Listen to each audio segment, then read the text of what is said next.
ओम अज्ञानतिमिरन्धस्य ज्ञानाञ्जनशलाकया चक्षुरुन्मिलितं तस्मै श्रीगुरुवे नमः। तो लास्ट क्लास में प्रभु साहब किस किंदा का तक गए थे? किस किंदा का शुरू हुआ था? शुरू हुआ था, ठीक है, हनुमान जी मिल गए थे। हम थोड़ा सा रिवाइंड करेंगे, थोड़ा पीछे जाएंगे फिर आगे बढ़ेंगे। तो अभी ये जो ऋषिमुख पर्वत है उसके पास जाने के लिए, पंपा सरोवर के पास जाने के लिए भगवान राम को जो दिशा निर्देश देते हैं कौन देते हैं? कवन जो है वो जब भगवान राम उनका उद्धार करते हैं, वास्तव में वो एक देवता थे जिनको असुर का शरीर मिला हुआ था। जब उनका उद्धार होता है तो उस समय में वो भगवान राम को बोलते हैं कि आपको जो है ये पंपा सरोवर के पास जाना चाहिए। इसके जो पूर्व और पश्चिम दिशा में, पूर्व दिशा में जो है ये ऋषिमुख नाम का पर्वत है जहाँ पे सुग्रीव रहते हैं, और माता सीता को जो है खोज करने में वो आपकी मदद करेंगे। ऐसा जो है कबंध जो है किनको बोलते हैं? भगवान राम को बोलते हैं। और बोलते हैं इसके जो पश्चिम दिशा में इधर मातंग ऋषि का आश्रम है। तो अभी मातंग ऋषि तो नहीं है, ना ही उनके कोई शिष्य है, बस उनकी एक शिष्य है जिसका नाम है सबरी, तो उधर है, और आप जाके उनसे भी मिलिए। तो ऐसा वो बताते हैं और पंपा सरोवर का जो है गुणगान करते हैं, और वहां से वो जो है अपना वापस जो है स्वर्गलोक की तरफ प्रस्थान कर लेते हैं। तब जो है भगवान राम जो है आगे बढ़ते हैं तो इस सरोवर के पास आते हैं। तो पंपा सरोवर जो था इसका वर्णन जो वाल्मीकि ऋषि बोले हैं, इवन बाकी अन्य जो रामायण के लेखक हैं वो लोग बोलते हैं कि बहुत सुंदर था। इसमें अनेक फल और फूल के पेड़ थे जो कहीं और दुनिया में नहीं मिलते थे। यहाँ तक कि ऐसा बोला जाता है कि जो ऋषि मुनि वहां पे रहते थे, जो मातंग ऋषि के जो शिष्य लोग थे, वो इतने तपस्वी थे कि उनके शरीर से जब पसीना गिरता था धरती पे तो अनेक फूल उगाते थे, और वैसे फूल थे जो कभी भी मुरझाते नहीं थे। उनको भी इच्छा मृत्यु थी, इस तरह के फूल थे वो, और इस तरह उनका तपस्या था। तो बहुत ही पुण्य भूमि था पंपा सरोवर। अभी जाएंगे तो आपको बहुत अजीब लगेगा। मेरा अच्छा हुआ रामायण तक पढ़ा नहीं था जब मैं गया था उधर। तो पत्थर ही पत्थर दिखते हैं, एक भी पेड़ नहीं दिखता ढंग से, ऐसा है, थोड़ा अलग ही दिखता है। जो भी था उस जमाने में इस तरह से था। और भगवान राम पहले सबरी के पास जाते हैं, सबरी का उद्धार करते हैं। और सबरी का उद्धार तो नहीं बोल सकते, सबरी तो भक्त है, तो उद्धार तो नहीं, उनको जो है भगवान राम जो है सालों की मुक्ति प्रदान कर देते हैं, अपने लोक में प्रदान कर देते हैं। और उसके बाद वो फिर ऋषिमुख पर्वत की तरफ आगे बढ़ते हैं। जब ऋषिमुख पर्वत की तरफ आगे बढ़ते हैं तो क्या होता है, सुग्रीव जब देखते हैं कि सुग्रीव तो पहाड़ के ऊपर थे, भगवान राम नीचे चढ़ रहे होते हैं, तो सुग्रीव देखते हैं तो सुग्रीव क्या बोलते हैं कि सुग्रीव देखिए, हम जब मतलब कोई जाने पहचाने चेहरे देखते हैं या ऐसा जाना पहचाना टाइप का चेहरा देखते हैं तो हम ज्यादा वो ये नहीं करते, डाउट नहीं करते, या फिर ज्यादा नजर नहीं डालते उनके ऊपर।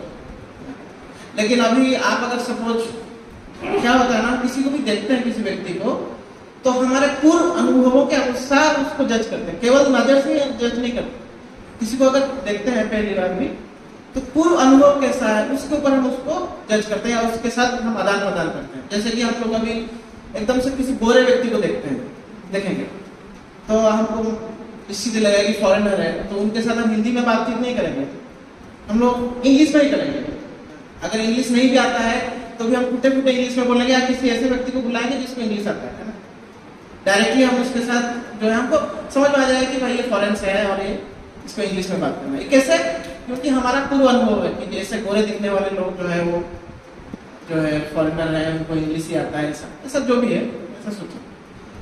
तो और लेकिन कुछ ऐसा कैटेगरी होता है जो थोड़ा सा अलग होता है। जैसे कि अगर किसी गोरे व्यक्ति को हम देख लिए और उसको धोती कुर्ता में देख लिए तो हम बड़ा आश्चर्य होता है, ऐसे कैसे? और हम उसको देख के थोड़ा सा मतलब आश्चर्य में पड़ जाएंगे। आप जब इस्कॉन में आते हैं तो पहली बार जब किसी गोरे व्यक्ति को धोती कुर्ता में आप लोग देखे होंगे तो अचानक मतलब बाकी सब लोग धोती कुर्ता पहने उनकी तरफ आपका नजर नहीं जाएगा, लेकिन इस व्यक्ति की तरफ आपका नजर जाएगा, है ना। तो वैसे ही जब भगवान राम को वो देखते हैं, कौन, सुग्रीव ऊपर से, तो सुग्रीव देखते हैं कि ऐसा ये तो तेजस्वी दिख रहे हैं, ये राजकुमार जैसे, राजा जैसे दिख रहे हैं, यहाँ तक उनको लगता है शायद कुछ देवता है, इस तरह से देखते हैं। लेकिन कपड़ा कैसा पहने हैं, ऋषियों जैसा कपड़ा पहने हैं। तो उनको बहुत डाउट होता है कि ये थोड़ा सा तो अलग है। तो उनको लगता है कि कहीं उनका जो पूर्व भावना है कि उनका दुश्मन किसके था, उनके बड़े भाई के साथ उनका दुश्मनी था, बलि। तो ये बाली, उनको लगता है कि शायद बाली ने ये क्या है, किसी स्पाई हो सकता है, किसी जासूस को भेजा है मुझे मारने के लिए, क्योंकि बाली जो था वो ऋषिमुख पर्वत पे नहीं आ पाता था, उसको श्राप मिला हुआ था। तो इसके बारे में थोड़ा बाद में सुनेंगे हम लोग। तो ऐसा उसको, सुग्रीव को डाउट होता है। तो डाउट होता है तो तब क्या होता है, ये वास्तव में हमारा जीवन में भी हम अब किसी लोग, किसी व्यक्ति को देखते हैं तो हमारे पूर्व भावनाओं के हिसाब से उसको जज करने लगते हैं। अभी देख रहे हैं उस उतना ये नहीं है, जो हमारा पूर्व भावना है उसके हिसाब से जज करने लगते हैं। जैसे कि कोई पर्टिकुलर कम्युनिटी के प्रति हमारा अगर दुश्मनी है, अगर हमको कोई पर्टिकुलर जगह के लोग पसंद नहीं है, तो अगर हम उस जगह से किसी व्यक्ति को देखेंगे तो अचानक से हमारा पूरा ये तो बदमाशी होगा, उस जगह से है ना, या उस कम्युनिटी से है तो बदमाशी होगा। तो कभी कभार हम उस नजरे से देखते हैं और उससे दूर हो जाते हैं या उसको हानि पहुंचाने की कोशिश करते हैं। तो उससे क्या है, ये बहुत बड़ा गलती है वास्तव में। किसी को बिना पहचाने अगर हम मतलब अपने पूरे अनुभव के हिसाब से उसको जज करने की कोशिश करें तो उससे क्या हो जाता है, हो सकता है कि वो व्यक्ति बहुत अच्छा हो और हम उस व्यक्ति के जो दोस्ती या मित्रता है, जो भी है, हमारे रिश्ता से हम वंचित हो जाए। ये सुग्रीव और राम का जो पहला मतलब, सुग्रीव जो राम को पहली बार देखते हैं तो उससे बहुत बड़ा सीख मिलता है। केवल अपने अनुभवों के हिसाब से हम किसी को जज नहीं करना चाहिए। तो वही चीज होता है कि सुग्रीव के वास्तव में दरबार में एक अच्छा चीज था कि उनके पास हनुमान और जांबवान थे। तो दोनों उनको बोलते हैं कि सुग्रीव, आप बिना जज किए हुए इस तरह से उन दोनों के ऊपर आरोप मत लगाइए, आप पहले देखिए तो सही ये है कौन। और हनुमान भी उनको ये बोलते हैं कि आप जो है राजा है, राजा अगर इस तरह से बिना सोचे समझे विचलित हो जाएगा तो राज्य कैसे चलाएगा, तो आप जो है पहले जांचिए ये है कौन। तो सुग्रीव बोलते हैं हनुमान को कि आप जो है, आप बहुत बड़े ज्ञानी हो, तो आप जाओ और पता लगाओ कि ये दोनों है कौन। तो हनुमान जी जो है वो क्या करते हैं, वो अपना वेश बदल देते हैं, क्योंकि उनको डाउट रहता है कि है कौन, को पता लगाना है। तो वेश बदल के जाते हैं, वेश बदल के जाते हैं और एक ब्राह्मण के रूप धारण करके पहुंच जाते हैं। भगवान राम और भगवान लक्ष्मण जहाँ पे थे वहां पे पहुंच जाते हैं और उनसे बहुत मीठे भाषा में बात करने लगते हैं। कि उनको बोलते हैं कि आप भगवान राम के जो रूप का वर्णन करने लगते हैं कि आपकी आंखें जो है कमल की तरह हैं, आपकी भुजाएं जो है वो एक शेर के भांति हैं, और आप देखने में तो ऐसा लग रहा है कि शायद आप ब्रह्मा विष्णु महेश में से कोई है, लेकिन आप यहाँ पे क्या कर रहे हैं और इस वेश में क्या कर रहे हैं, और भी बहुत कुछ बोलते हैं। तो भगवान राम बहुत प्रसन्न हो जाते हैं। तो ये हनुमान जी से हमको सीखना चाहिए कि कैसे किसके साथ बातचीत करना चाहिए, कि हमारा वाणी जो है वो बहुत मधुर होना चाहिए। हम सत्य भी बोले, कभी हम सत्य के नाम पे एकदम भड़क जाते हैं लोगों के ऊपर मैं सच बोल रहा हूँ ना, क्या प्रॉब्लम है। और क्या हो जाता है कि हम उसको कुछ सिखाना चाहते हैं, वो सीखता तो नहीं है और उल्टा हमसे दूर चला जाता है। इसको बोलते हैं कि हमारे इस्कॉन के टर्म्स में operation successful patient dead. Operation तो सक्सेसफुल हो गया, बोले कि मैंने उसको एकदम सब सही बोल दिया, और लोग वो आदमी कभी भक्ति में आए ही नहीं, चला ही गया। तो उस तरह से नहीं होना चाहिए। हनुमान बहुत मीठा बात करते हैं और भगवान राम इतने प्रसन्न हो जाते हैं उससे। तो हनुमान बोलते हैं कि आप कृपया आप अपना परिचय दीजिए। तो भगवान राम हनुमान जी को जब संबोधित करते हैं तो वाल्मीकि रामायण में लिखा है कि हनुमान को संबोधित करते हुए भगवान राम बोलते हैं कि ये हे लक्ष्मण, ये जो सुंदर इतना मधुर बोलने वाले व्यक्ति हैं उनको हमारा परिचय दो। ऐसा कल ही पढ़ रहा था, वैसा वो बोलते हैं। और लक्ष्मण जो है फिर अपना परिचय देते हैं कि हम जो है महान राजा दशरथ के संतान हैं, और इस तरह से हमारी जो माता है उन्होंने जो है हमको वनवास का आदेश दिया है। हम 14 साल जो है हमको वनवास मिला हुआ है। तो मैं और मेरे भ्राता राम और मेरी जो भाभी सीता, तो हम तीनों ही इस जंगल में रह रहे थे। तो दंडकारण्य में जो है रावण जो है नाम का जो असुर है वो मेरी भाभी सीता का अपहरण कर लेता है। तो हम उनको ढूंढते ढूंढते यहाँ आए हैं, और हमको कबंध नाम के राक्षस था, तो वो जो है वो बताया कि सुग्रीव जो है इस किष्किंधा में रहते हैं, वानर राज हैं, तब उनसे मदद लीजिए। तो इसीलिए हम सुग्रीव को ढूंढते ढूंढते, उन्होंने बोला कि ये ऋषिमुख पर्वत पे रहते हैं, तो हम ढूंढते ढूंढते यहाँ आ गए। तो हनुमान जो है वो भी बहुत प्रसन्न हो जाते हैं। वो बोलते हैं कि आप एकदम सही जगह पे आए हैं। मैं भी अपना असली रूप भगवान राम और लक्ष्मण को हनुमान दिखाते हैं, और उनके चरण छूते हैं भगवान राम का, और बोलते हैं कि मैं सुग्रीव का सचिव हूँ, मेरा नाम है हनुमान, और सुग्रीव इसी ऋषिमुख पर्वत पे रहते हैं। तो जो ऋषिमुख पर्वत है उसका वर्णन वाल्मीकि जी भी बताते हैं कि इतना पर्वत अपने में इतना महान है, इतना पुण्य जगह है कि उस पर्वत में अगर कोई जाके सोता भी है, सोते सोते अगर रत्नों का बारे में सपना में देखता है कि मुझे अलंकार या धन संपत्ति के बारे में सपने में भी देखता है, तो वो जो उठता है तो सच में उसके सामने सारे धन संपत्ति जिसके बारे में सोचा था प्रकट हो जाता है। और उसके विपरीत अगर कोई पापी व्यक्ति है और सपने में भी सोचता है कि मैं ऋषिमुख पर्वत पे चढ़ा हूं, तो सपने में ही उसको मृत्यु हो जाता है, उसको राक्षस ने आके उसको खा जाते हैं। ऐसा उस जो पर्वत है उसकी गुणगान किया गया।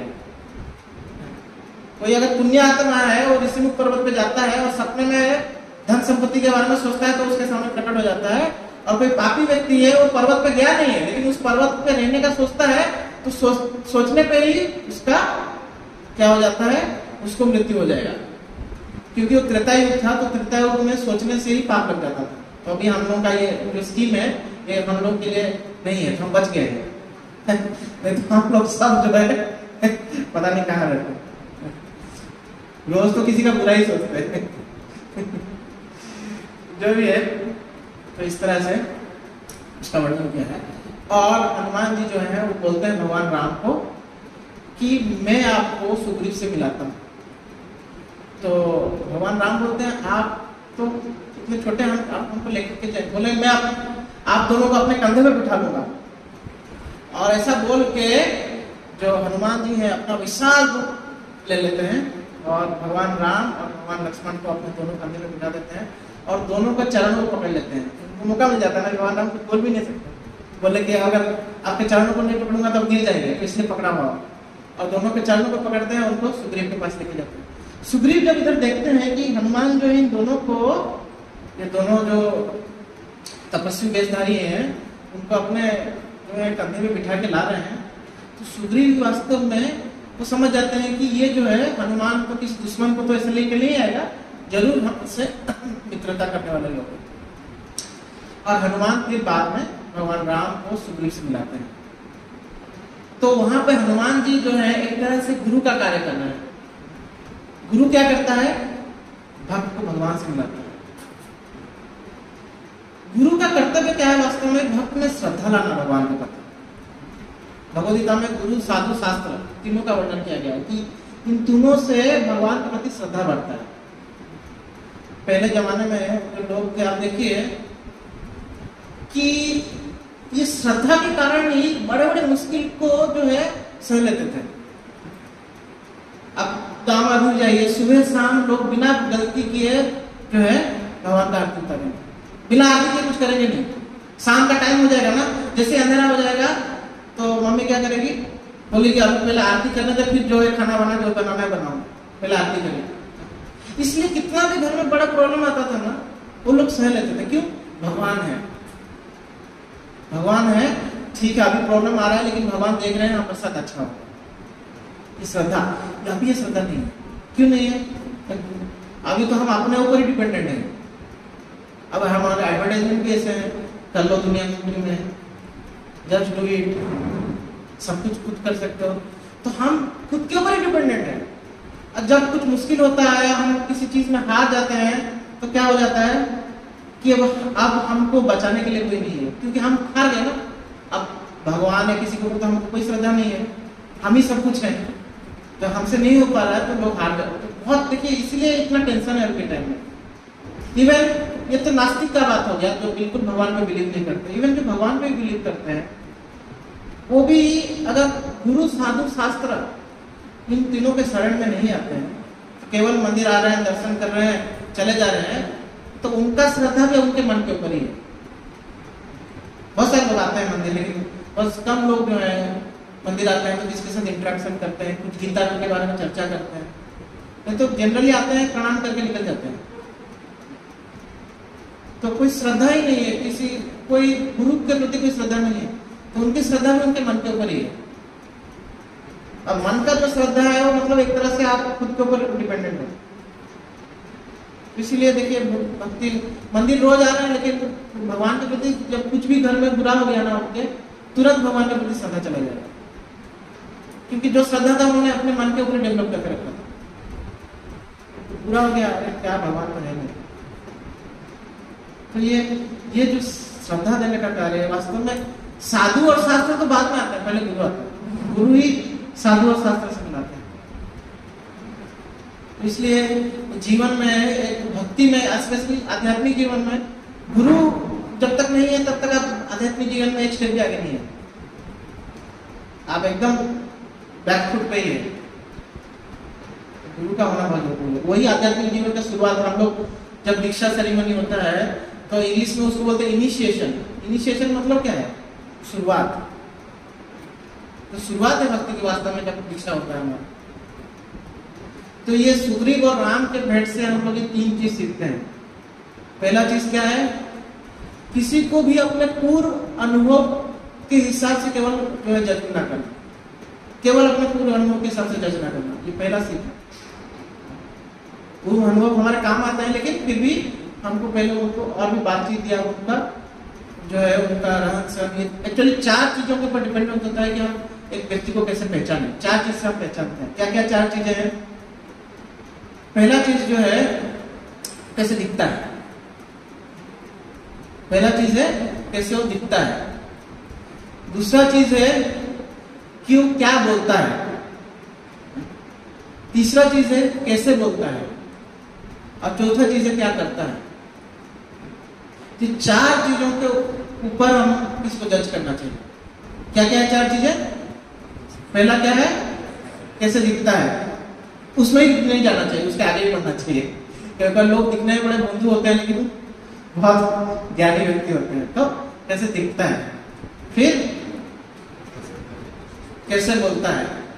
एक्चुअली क्या बोलता है पहले होना चाहिए, फिर कैसे बोलता है, या फिर कैसे बोलता है पहले, ठीक कैसे बोलता है। तीसरा क्या बोलता है। कभी कभी लोग बहुत मीठा बोलते हैं लेकिन बकवास करते हैं तो क्या बोलता है उसके ऊपर भी इफेक्ट है, क्या बोल रहा है। और चौथा क्या करता है। सब अच्छा कर रहा है, सब अच्छा बोल भी रहा है, बहुत भगवान में भक्ति करना चाहिए, वो सब अच्छा बोल रहा है, लेकिन और मीठा भी बोल रहा है, लेकिन कैसा है, करने के लिए कुछ नहीं करता है। तो ये भी गड़बड़ी है। तो 4 चीजें होनी चाहिए। और फिर हम दूसरा देखा, दूसरा जो हमने सीख लिया इस प्रसंग से, दूसरा सीख क्या था? दूसरा सीख क्या था कि मीठा बोलना चाहिए। इवन किसी के साथ हमारा जमता नहीं, उसके साथ भी मीठा बोलना चाहिए। कई बार वो हृदय बदल देता है लोगों का, तो मीठा बोलना बहुत जरूरी है। और तीसरा गुरु साधु शास्त्र, इन तीनों का आश्रय लेना। ये 3 चीज जो है हम लोग ये सुग्रीव और राम के भेंट से लेते हैं।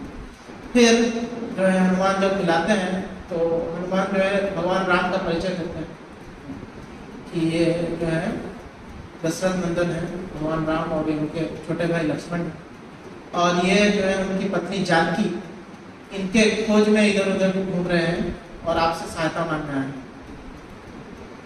तो जैसे ही सीता माता का नाम लेते हैं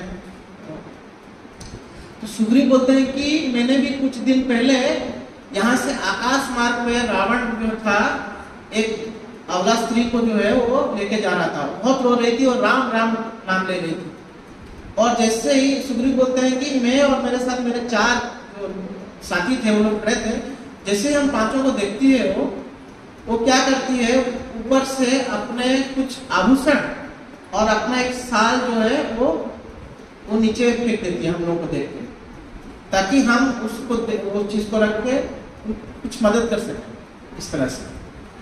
तो भगवान राम बोलते हैं कि मैं उसको देखना चाहता हूँ। तो सुग्रीव तुरंत जाते हैं, एक गुफा के एक कोने में उसको छुपा के रखते हैं, लेके आते हैं।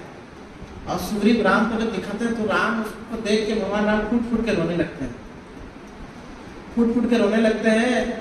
और लक्ष्मण को दिखाते हैं कि देखो ये तुम्हारा भाभी का जो है गहने आभूषण। तो लक्ष्मण बोलते हैं कि इन सब में मैं बस एक ही चीज को देखा हूँ, वो है जो भाभी का जो एंकलेट यानी कि जो पायल है, क्योंकि मैंने भाभी के चरणों को हमेशा देखा है, उसके ऊपर मैंने भाभी को कहीं देखा नहीं। तो मुझे ये बिल्कुल याद है कि मैं रोज भाभी के चरणों को प्रणाम करता था, तो मुझे बिल्कुल ये याद है कि भाभी के ही पायल है।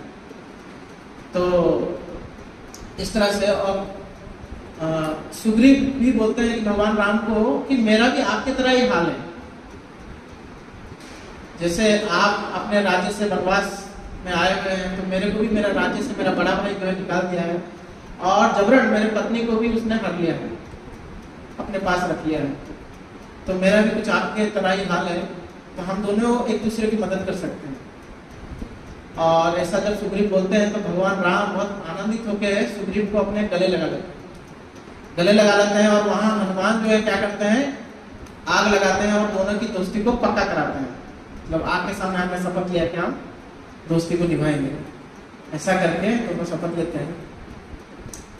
ये सुग्रीव और बाली वास्तव में ये लोग किष्किंधा में रहते थे। किष्किंधा के जो रॉयल फैमिली है, राज परिवार, उसके सदस्य थे दोनों। सुग्रीव, बाली जो है राजा था और सुग्रीव उनका छोटा भाई था। तो कैसा था कि दोनों में बहुत गहरा रिश्ता था, और ये दोनों भाई जो है इनका भी जन्म का कहानी है। हाँ, ये कोई साधारण वानर नहीं थे, ये वास्तव में देवताओं के संतान थे। तो साधारण, वैसे ही वानर साधारण बंदर नहीं है, वैसे ही वानर जो है असाधारण है। और उसमें भी ये सुग्रीव और बाली तो बहुत बलशाली थे, क्योंकि ये देवताओं के संतान थे। तो ऐसा वर्णन है आनंद रामायण में कि एक बार जो है ब्रह्मा जी जो है वो क्या हुआ, मंदार पर्वत है, मंदार पर्वत, मेरू पर्वत जो बोलते हैं ना, उसके ऊपर वो बैठे हुए थे। मेरू पर्वत जो है पूरा सोने का बना हुआ है, और उसके ऊपर स्वर्गलोक है। तो ये स्वर्गलोक में वो बैठे हुए थे और बहुत आनंद प्रसन्नता महसूस कर रहे थे। ब्रह्मा जी भगवान के भक्त हैं, तो भगवान के भक्त हमेशा प्रसन्न रहते हैं, तो बहुत प्रसन्न थे। और ये प्रसन्नता के कारण उनके आंखों से आंसू निकल आते हैं, आंसू निकल आते हैं। तो आंसुओं को अपने हाथ में ले लेते हैं, और हाथ में लेके ब्रह्मा जी जो है उसकी तरफ ध्यान से देखते हैं, उनके आंसुओं के बूंदों की तरफ ध्यान से देखते हैं, और उसको धीरे से जमीन पे रख देते हैं। जैसे ही जमीन पे रखते हैं तो वहां से एक बानर जमीन लेता है। तो बानर जमीन लेता है तो ब्रह्मा जी को प्रणाम करता है। ब्रह्मा जी बोले कि इधर ये जो स्वर्ग लोक में तुम जहां भी जा सकते हो, जो करना है कर सकते हो। तो बानर था, घूमने लगता है, और जो भी फल, वहां तो फल फूल की कोई कमी नहीं था, जो भी फल इच्छा होता था उसको खा लेता था, जो भी तालाब होता था वहां पे जाके नहा लेता था। तो इसे घूमते घूमते वो एक तालाब के पास आता है, और तालाब के पास आके वहां से वो पानी पीने लगता है। उसको प्यास लगी रहती है, पानी पीने लगता है। जैसे ही पानी पीता है तो उसका परछाई को देखता है। तो बानर था तो उसका बुद्धि भी उस तरह से थोड़ा मंद था। अपने परछाई को देखते हुए उसको लगता है कि ये जो है ये मुझे चिढ़ा रहा है, ये कोई दूसरा व्यक्ति है, मुझे चिढ़ा रहा है। तो उसको गुस्सा आ जाता है। गुस्सा आके उसको परछाई को अपने हाथ से ऐसे मारने लगता है। तो भी वो परछाई को अपना हाथ हिलाने लगता है। फिर उसको लगता है इसको ऐसे नहीं मानेगा, मैं पानी में कूद के इसको पीटूंगा। तो पानी में वो कूद जाता है, और जैसे ही पानी में कूद जाता है तो परछाई था वो तो मिलता नहीं उसको, और ऐसे ही पानी से फिर कूद करके ऐसे हाथ में चलाता है, कुछ देर बाद थक जाता है, थक जाने के बाद वो ऊपर आ जाता है। लेकिन ऊपर आने के बाद क्या होता है, उसका जो स्वरूप है वो एक स्त्री के स्वरूप में बदल जाता है। वो बानर जो था एक सुंदर स्त्री बन जाता है, कन्या बन जाता है। तो सुंदर कन्या बन जाता है तो अभी जो भी है उसका रूप, उस रूप के साथ वो घूमने लगता है। और जैसे घूमने लगता है उसकी इतनी सुंदरता थी कि इंद्र जो है वो, अभी इंद्र भी स्वर्ग उसी वहां घूमने के लिए आए थे, तो इंद्र जब उसको देखते हैं उस स्त्री को तो उससे मोहित हो जाते हैं। मोहित हो जाते हैं तो उनका वीर्य पतन हो जाता है। वीर्य पतन होकर उस स्त्री के बाल में गिरता है। बाल में गिरता है तो वहां से उस स्त्री को एक पुत्र उत्पन्न होता है। मतलब इंद्र के वीर्य से जो इनके बाल में, स्त्री के बाल में जो वीर्य गिरा, उससे एक पुत्र आता है। और पुत्र भी बानर जैसा ही दिखता है, बानर का ही रूप होता है उसका। तो उसका नाम पड़ता है बाली। देवताओं का बड़ा अजीब और गरीब स्टाइल है जो भी है, तो उसका नाम पड़ता है बाली। और जो फिर उस बालक को लेके वो स्त्री जो है कुछ आगे चलती है, तो फिर उसको उस स्त्री को कौन देख लेता है, तो सूर्यदेव देख लेते हैं। जब सूर्यदेव देख लेते हैं तो सूर्य भी उससे आकर्षित हो जाते हैं। आकर्षित हो जाते हैं तो उनका भी वीर्य पतन हो जाता है और वो वीर्य जाके उनके गले में गिरता है, उस स्त्री के गले में गिरता है। और वहां से तुरंत एक बालक प्रकट हो जाता है, तो उसका नाम होता है सुग्रीव। और ये दोनों के प्रकट होने के बाद उस स्त्री दोबारा से उधर स्नान करती है उस तालाब में, और फिर से जब निकलती है तो फिर से वापस जो उसका शरीर था वो बानर का शरीर मिल जाता है उसको। बानर का शरीर मिल जाता है, ब्रह्मा जी के पास वो जाती है, ब्रह्मा जी को प्रणाम करता है वो बानर अपने 2 संतानों के साथ। ब्रह्मा जी उसको बोलते हैं अब मैं तुमको एक स्पेशल जगह लेके जाता हूँ और तुम उधर ही रहो। और वो उनको किष्किंधा क्षेत्र लेके आते हैं। किष्किंधा क्षेत्र उस समय में बहुत स्पेशल जगह होगा, अभी भी वो स्पेशल ही है। आप जाएंगे कभी हम्पी एरिया में, अद्भुत जगह है। तो वहां पे तो पहुंचा देते हैं और वो बानर को बोलते हैं कि तुम यही रहो, इस जगह को राज करो। तो बानर जो है उसी जगह में रहता है और उसी जगह में ही अपना राजकाज चलाता है, राजकाज चलाता है। कुछ दिनों बाद वो वृद्ध होकर उसको मृत्यु हो जाती है। मृत्यु होने के बाद उसका जो बड़ा बेटा था बाली राजा बनता है। और सुग्रीव और बाली के बीच में बहुत गहरा संबंध था, दोनों एक दूसरे को बहुत प्रेम करते थे। तो बाली राजा बनता है। तो बाली राजा बनता है तो ऐसे ही जो है दिन चलते जाते हैं। और बाली का बल के बारे में ऐसा बताया गया कि इतना बलशाली था कि इंद्र का संतान था और ब्रह्मा जी की कृपा थी, तो इतना शक्तिशाली था कि एक बार क्या हुआ कि बाली जो है वो एक समंदर के किनारे बैठ के क्या कर रहा था, ध्यान कर रहा था। तो यहाँ पे रावण जो है अपना विश्व विजयी की जो प्रक्रिया है उसको आगे बढ़ाने के लिए वहां पहुंच जाता है। बोलता है कि मैं बाली को हराऊंगा। तो बाली को हराऊंगा, बाली ध्यान कर रहा था, उसको आके बाली को वो पकड़ लेता है। तो बाली को थोड़ा खुजली जैसा महसूस होता है। अभी ध्यान कर रहा है, खुजली जैसा महसूस होता है, तो हम क्या करते हैं, हमको मच्छर करते तो ऐसे करते हैं। तो बाली भी उसको लगता है कि पता नहीं क्या है, कौन है, तो अपने जो हाथ और ये हाथ के बीच में से दबा देता है उसको। दबा देता है, दबा के ऐसे रख देता है और ध्यान करते रहता है। ध्यान करने के बाद वो ऐसा 3 जो समंदर के किनारे हैं, तीनों किनारों में जाता है, ऐसे ध्यान लगाता है। बाद में अपने घर जाता है, वो ऐसे कंधे में लटका हुआ है रावण, वैसे ही लटका हुआ है। रावण को लटकाते उसको भूल जाता है कि ऐसे मेरे कंधे में कोई है भी। मतलब इतना रावण उसके सामने कमजोर था, पूरा भूल ही जाता है बाली। और जैसे ही अपने घर जाता है बाली और अपने छोटे बच्चा अंगद को देखता है, बेटा को देखता है, तो उसके अंदर प्रेम उमड़ आता है। तो बच्चा को उठाने के लिए वो अपना हाथ पे से करके उठाने लगता है, तो हाथ से रावण खिसक के नीचे गिर जाता है। तब बाली जो है रावण को देखता है।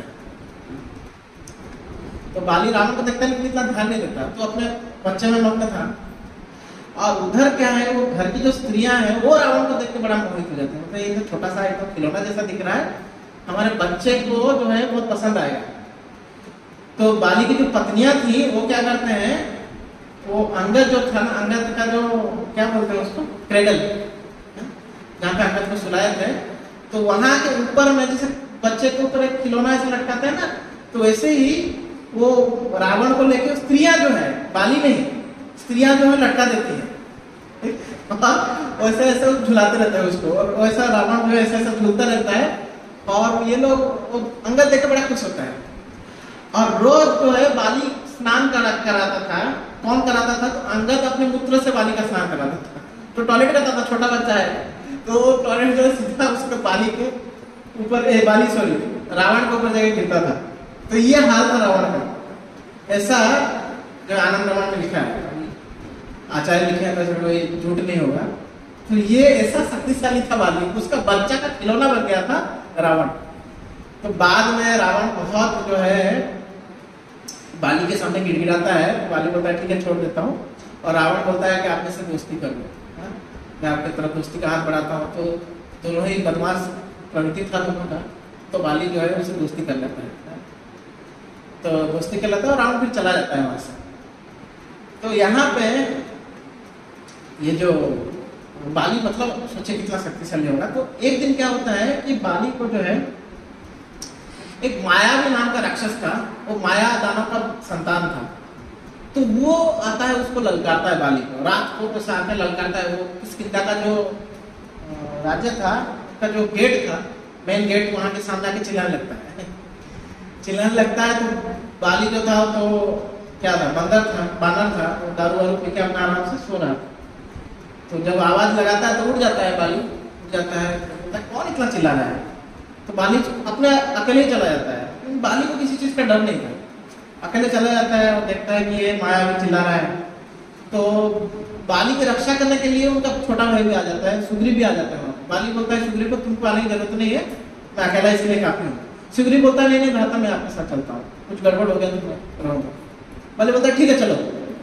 तो दोनों भाई को जब देखता है माया भी, अभी चिल्ला रहा था, डर के मारे भागने लगता है। भागते भागते भागते भागते बोलता है, वो अपना जीवन का उसको भय हो जाता है।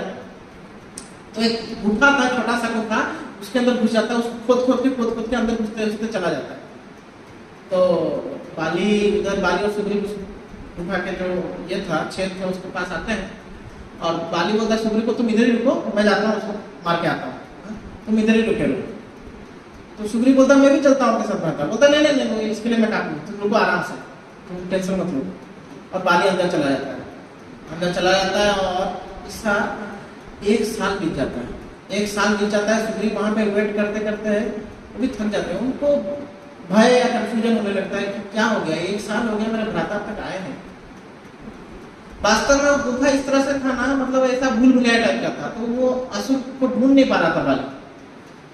तो ढूंढते ढूंढते 1 साल लग जाता है, और जब बाली उस असुर को मारने लगता है तो असुर जोर जोर से चिल्लाने लगता है, और उसके जो चीख है वो किसके कान पे आता है?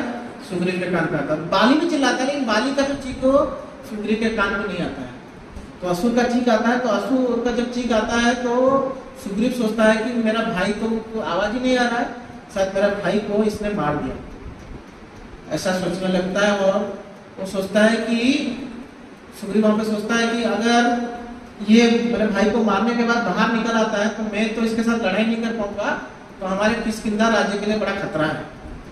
तो खतरा से बचाने के लिए क्या करता है, वो जो गुफा का जो छेद था और जो द्वार था, उसको वो क्या करता है, एक बड़ा सा पत्थर लाता है, जैसे तैसे करके उस पत्थर से उसको बंद कर देता है, बंद करके निकल जाता है। लेकिन वास्तव में क्या हुआ था, वो वाली वो असुर का बंद कर दिया था, उल्टा हो गया था। लेकिन सुग्रीव को वहां पे थोड़ा मिसअंडरस्टैंडिंग नहीं, एक तरह से उसको मतलब अपना जो सोच है उसमें थोड़ा सा उसको कंफ्यूजन होने लगता है।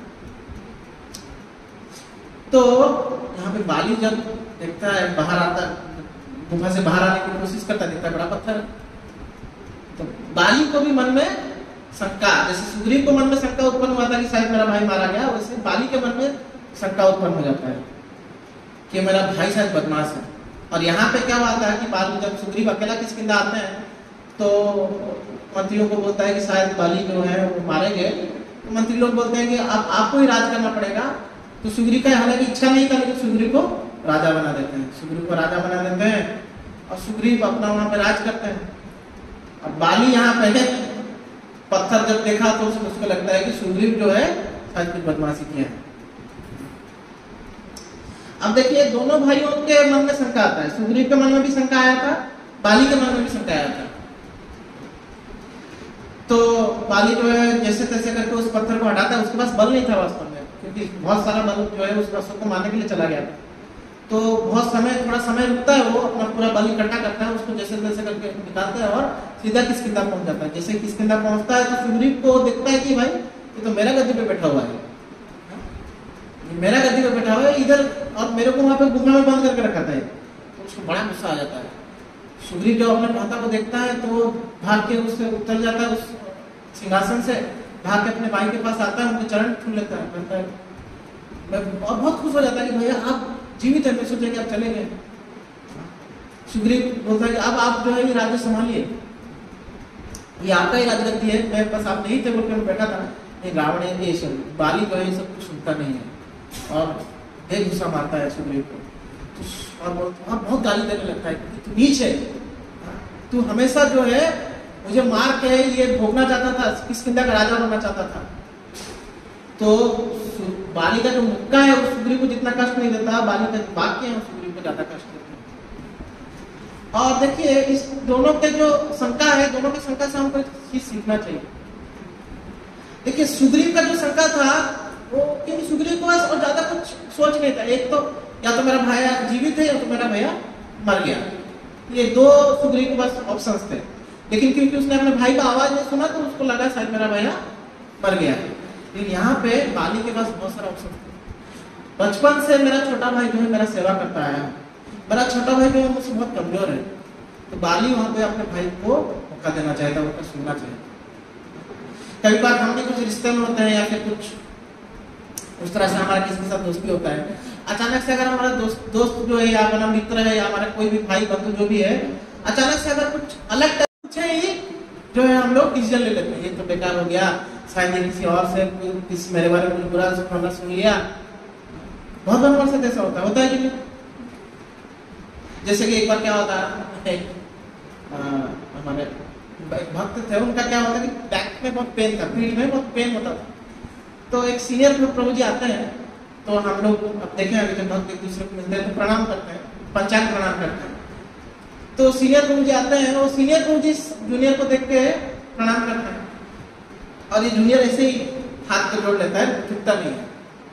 तो सीनियर झुका ही नहीं, उसको कुछ बोलते नहीं, प्रणाम नहीं किया, ज्यादा अहंकार हो गया लगता है इसको, ज्यादा पढ़ा लिखा है तो ज्यादा अहंकार है, प्रचार करता है इसलिए अपने को बड़ा समझता है, बहुत कुछ सोचने लगे वो कैसा है। और उसके साथ बातचीत करना ही बंद कर दिया, जबकि इसका क्या कुछ गलती था, क्या कुछ गलती नहीं था, उसका बैक पेन कर रहा था इसलिए झुक नहीं पाया। अगर वो पूछ लेते उस समय में उसको, अरे क्या हो गया आपको, क्या कोई पूछते कि प्रणाम नहीं किया, कुछ भी पूछते उसको तो बोलता है कि मेरा बैक पेन कर रहा है। वो बेचारा भी बोला नहीं और इनको पूरा कंफ्यूजन हो गया और पूरा ये गलत समझ गए। तो हमको कुछ अगर मिसअंडरस्टैंडिंग होता है तो बातचीत करना चाहिए, बातचीत करके उसको सुलझाना चाहिए। अगर हम अपना मन को लेकर बैठ जाए कि भाई ये ऐसा ही होगा, तो क्या हो सकता है, बहुत उल्टा ही समझ सकते हैं, कोई कैसा हो उसका बस विपरीत समझ सकते हैं। और बाली और सुग्रीव के साथ ऐसा ही हुआ, इतना गहरा रिश्ता जो है एकदम पूरा दुश्मनी में बदल गया, एक दूसरे को मारने मिटने के लिए दोनों सोचने लगे। और सुग्रीव जो है तुरंत जो है वहां से अपने जीवन को बचाते हुए भागते हैं और भाग के ऋषिमुख पर्वत पे आके रुक जाते हैं और वहां तक बाली नहीं आ पाता। क्यों? क्योंकि बाली को भी एक श्राप मिला हुआ था। बाली को श्राप किसने दिया था? मातंग ऋषि ने दिया था। क्यों दिया था? तो क्या होता है, इसके पीछे भी एक घटना है। तो एक बार दुंदुभी नाम का एक राक्षस था, बड़ा बलशाली था और वो दिखता कैसा था, तो वो एक भैंस जैसा दिखता था, भैंस का रूप था उसका, तो काला करोड़ा भैंस जैसा दिखता था। और वो मतलब युद्ध करने का उसका मन किया। ऐसे बदमाश है, लड़ाई झगड़ा करने का मन करता है। जैसे जो बदमाश व्यक्ति होता है ना, उसको मतलब लड़ाई करने का एक बस मौका चाहिए। तो दुंदुभी को मन किया कि मैं मारपीट करूं किसी के साथ जाके।